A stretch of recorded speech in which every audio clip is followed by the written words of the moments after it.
G'day guys, going to teach you how to use a bait caster rod today. Something that when I first started trying to use, I had a lot of bird's nests, which is when the line gets tangled in the reel. So hopefully this video will help you out not to have as many bird nests as I had when I was trying to learn this. So first things first is learning the mechanisms of the reel itself.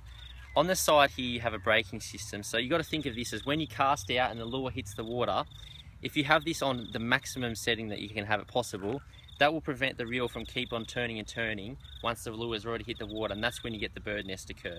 If on the other hand you had it on minimum, that's when the reel will keep spinning and spinning and you'll keep having bird's nests. So turn it up to maximum, and that's the best setting that you can use when you're starting to learn.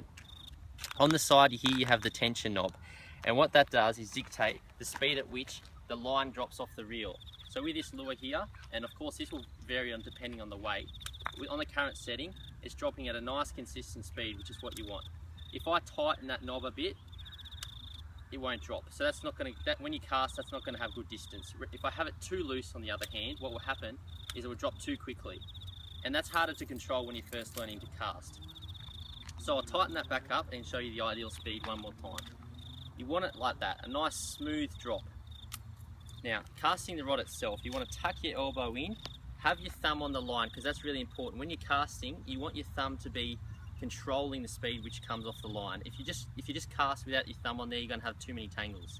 So always use your thumb to control the speed of the line when it comes off. Tuck the elbow in, have the rod on the side so the reel's facing you, bring it back at about 11 o'clock, and then a nice sturdy flick. You can do it with one arm when you're learning, just so you know the mechanism. So I hope that helps for you to learn how to use a bait caster. It can be difficult, so get out, do some practice before you hit the water.